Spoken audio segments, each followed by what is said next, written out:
Hi guys, I am Mayank Awadhiya. Welcome to life education. आज मैं ये वीडियो इसलिए लेके आया हूँ क्योंकि आज हमारे एजुकेशनल सिस्टम में बहुत ही बड़ा रिफॉर्म हुआ है जिसका इंतजार हम पिछले 34 सालों से कर रहे थे। आप सभी जानते हैं कि हमारे एजुकेशनल सिस्टम में रिफॉर्म की काफ़ी ज़्यादा ज़रूरत थी जो कि पिछले 34 सालों से नहीं हुआ था, जिसके चलते आज कैबिनेट ने नेशनल एजुकेशन पॉलिसी 2020 को अप्रूवल दे दिया है। तो अब हम जानेंगे इसमें क्या है खास। तो शुरू करते हैं वीडियो। जो सबसे बड़ा पहला चेंज किया है वो है HRD मिनिस्ट्री का नाम बदल दिया। अब जो HRD मिनिस्ट्री का नाम है वो चेंज कर मिनिस्ट्री ऑफ एजुकेशन कर दिया गया है। अब इसके बाद जो हमारे प्राइमरी एजुकेशन मतलब जो स्कूल में चेंजेस हुए हैं और जो कॉलेजेस की पढ़ाई में चेंज हुए हैं हम वो सब डिस्कस करेंगे।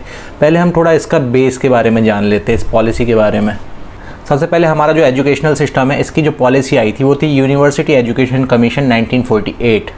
ये पॉलिसी काफ़ी सालों तक रही। उसके बाद इसको रिप्लेस किया कोठारी कमीशन ने जो कि 1968 में आई थी और कोठारी कमीशन 1968 से 1986 तक चली। इसके बाद 1986 में एक नई पॉलिसी आती है जिसका नाम है NPE, मतलब इसका फुल फॉर्म होगा नेशनल पॉलिसी ऑफ एजुकेशन 1986। इसके बाद 1992 में इसमें माइनर अमेंडमेंट किया और वही एजुकेशनल सिस्टम अभी तक चल रहा था टिल 2020। तो अब इसको रिफॉर्म करने की काफ़ी ज़्यादा ज़रूरत थी क्योंकि आप सभी को पता है टेक्नोलॉजी कितनी ज़्यादा आगे बढ़ चुकी है।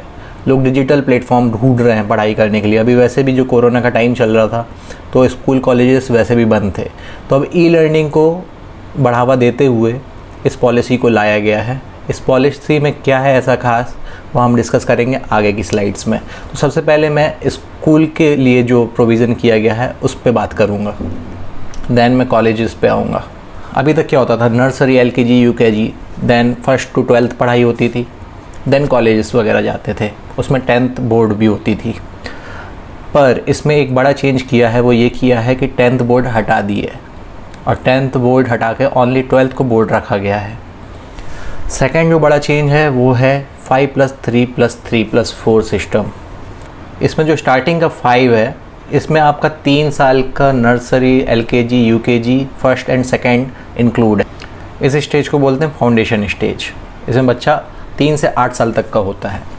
सेकेंड स्टेज रखी है इन्हें +3, मतलब 3rd क्लास से 3rd 4th and 5th। इसमें बच्चा 8 से 11 साल के एज ग्रुप का रहेगा, इसको प्रिपरेटरी स्कूलिंग बोलेंगे। फिर उसके बाद रखा गया है +3, मतलब 6th 7th and 8th class, इसको मिडिल बोलेंगे। उसके बाद 9 to 12th को सेकेंडरी लेवल बोलेंगे। अब इसमें किया क्या है चेंज, इसमें चेंज ये किया है कि 5th क्लास तक हमें हमारी रीजनल लैंग्वेज और मदर टंग में ही पढ़ाया जाएगा। मतलब अगर इंग्लिश है तो इंग्लिश को सिर्फ एज ए सब्जेक्ट ही पढ़ाया जाएगा और बाकी के सब्जेक्ट्स को एज ए सब्जेक्ट पढ़ाया जाएगा। बाकी इसमें प्रायोरिटी दी जाएगी हमारे रीजनल लैंग्वेज को और हमारी मदर टंग को। जैसे अभी तक ये होता था कि इंग्लिश को ही सब फोकस करते थे 1st क्लास से ही, बल्कि प्री नर्सरी से, पर अब ये चेंज किया गया है ताकि लोगों को, बच्चों को नॉलेज हो हमारी भाषा का भी। एक चेंज और किया है इसमें, अब जो 9th से 12th तक के बच्चे होंगे उनके होंगे सेमेस्टर एग्ज़ाम।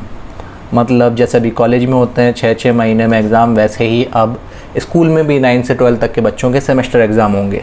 और इसमें स्कूल की बाकी स्लाइड्स भी हैं, मैं स्लाइड्स डाल दूँगा अपने वीडियो के डिस्क्रिप्शन में, आप देख सकते हैं। जो ये NEP पॉलिसी लागू हुई है 2020 की, इसको एक दिन में लागू तो नहीं किया गया। इसको लागू करने से पहले काफ़ी लोगों से कंसल्ट किया गया है। इसमें शामिल है 2.5 लाख ग्राम पंचायत,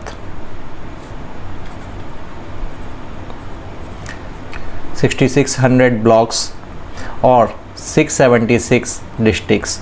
इनसे कंसल्ट करने के बाद, एक नॉर्मल पर्सन से भी कंसल्ट करने के बाद, मतलब सबके सुझाव लिए गए हैं, उसके बाद ये पॉलिसी लागू की गई है। इसका मेन एम जो है वो है 2035 तक 50% GER मतलब ग्रॉस इनरोलमेंट रेशियो तक पहुंचाना, मतलब लोग इसमें एनरोल हुए।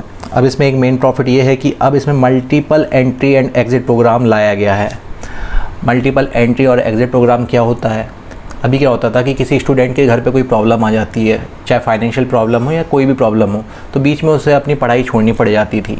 जिसमें अगर उसका 3 या 4 साल की डिग्री है और उसने एक ही साल पढ़ा है तो उसका पूरा ग्रेजुएशन कंप्लीट नहीं हो पाता था और वो कंटिन्यू भी नहीं कर सकता था। बाद में करना पड़ता अगर तो रीस्टार्ट करना पड़ता स्टार्टिंग से। तो अब इस चीज़ को चेंज करते हुए अब ये कर दिया है कि जो व्यक्ति 1 साल तक ये कोर्स करेगा उसको सर्टिफिकेट दिया जाएगा, 2 साल तक करेगा उसको डिप्लोमा दिया जाएगा, 3 साल तक करेगा तो उसको डिग्री दी जाएगी। और 4 साल तक अगर कोई करता है तो वो 1 साल MA करके बिना MPhil किए डायरेक्ट PhD भी कर सकता है। तो अब ये रिफॉर्म कर दिया गया है। इसमें होगा ये कि इसमें एकेडमिक क्रेडिट दिया जाएगा जो कि डिजी लॉकर में सेव रहेगा। इस क्रेडिट्स की हेल्प से जैसे आप 2 साल पढ़ के छूट जाता है आपका पढ़ाई, आप बाद में एक फ़िक्स टाइम अभी बताया नहीं है कितना टाइम होगा, जल्दी पता चल जाएगा वो, उस टाइम में आप वापस एनरोल होते हो तो आपका पुराना क्रेडिट यूज़ करके आपको वापस से एडमिशन दे दिया जाएगा। तो ये बेनिफिट होगा इसका। ये जो प्रोग्राम रहेगा हमारा ग्रेजुएशन का, ये मल्टीडिसिप्लिनरी होगा। मतलब ये कि जैसे अभी तक स्कूल में एडिशनल सब्जेक्ट ले लेते थे, कोई मैथ्स वाला है तो बायो ले लिया। अभी कॉलेज में क्या होता था, जैसे मैंने की इंजीनियरिंग, अब मैं इंजीनियरिंग के साथ मेडिकल का कुछ नहीं कर सकता, फैशन डिज़ाइनिंग का कुछ नहीं कर सकता, मुझे म्यूज़िक में इंटरेस्ट है तो म्यूज़िक का कुछ नहीं कर सकता।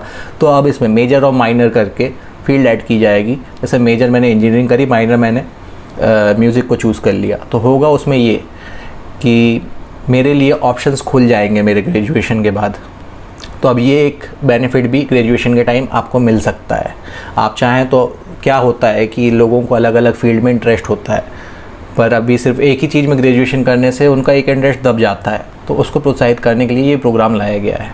अभी आपको पता है कि देश में लगभग 45,000 कॉलेजेस हैं जो कि एफिलेट हैं, पर अभी क्या होता है कि उनको अलग अलग रेगुलेटर ध्यान देता है, जिसके चलते कॉलेज में जो एजुकेशनल सिस्टम है, जो पढ़ाई का स्तर है वो काफ़ी गिर चुका है। इतनी अच्छी क्वालिटी की एजुकेशन हमें नहीं मिल पाती। इसके लिए अब सिर्फ एक रेगुलेटर को रखा जाएगा और जो कॉलेजेस हैं उनको उनकी परफॉर्मेंस के हिसाब से ग्रेड दिया जाएगा, A++ B, उसके हिसाब से उन्हें ग्रेड दिया जाएगा।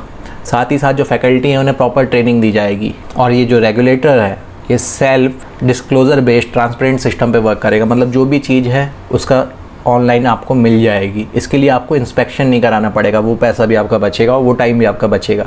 तो ये भी एक ट्रांसपेरेंसी लाने के लिए चीज़ की गई है। साथ ही जो फ़ीस फिक्सेशन की बात है वो भी इसमें ध्यान दिया जाएगा, फ़ीस पे भी ध्यान दिया जाएगा। उसके लिए भी एक कैपिंग की जाएगी कि इससे ज़्यादा फ़ीस आप नहीं ले सकते।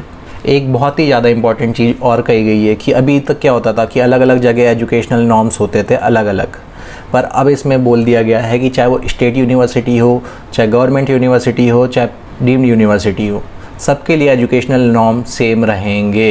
इसमें कोई कॉम्प्रोमाइज़ नहीं किया जाएगा। अभी तक GDP का 4.43% ही एजुकेशनल सेक्टर में लगाया जाता था, पर इसका अब टारगेट बढ़ा के 6% तक इसको पहुंचाने का रखा गया है। ये जो टारगेट अचीव होगा ये दोनों सेंट्रल और स्टेट गवर्नमेंट को मिलकर करना होगा। अभी तक जो USA का नेशनल साइंस फाउंडेशन था उसकी तरह ही Indian national research foundation of science बनाया है, जिसमें जो USA का फाउंडेशन था उसके कंपैरेटिवली इसने फील्ड इंक्रीज़ की है। इसमें सोशल साइंस भी जोड़ दिया है साइंस के साथ साथ। इससे क्या होता है, ये जो फाउंडेशन है ये एजुकेशन से रिलेटेड बड़े प्रोजेक्ट को फाइनेंसिंग करेगा, जिससे कि रिसर्च में और ज़्यादा पैसा लगाया जा सकता है। तो ये था पूरा नेशनल एजुकेशन पॉलिसी 2020 के बारे में। अगर आपको वीडियो पसंद आया हो तो please subscribe and hit the bell icon, ताकि मेरे आगे वीडियोज़ के नोटिफिकेशन आपको मिलते रहें। मिलते हैं नेक्स्ट वीडियो में। जय हिंद।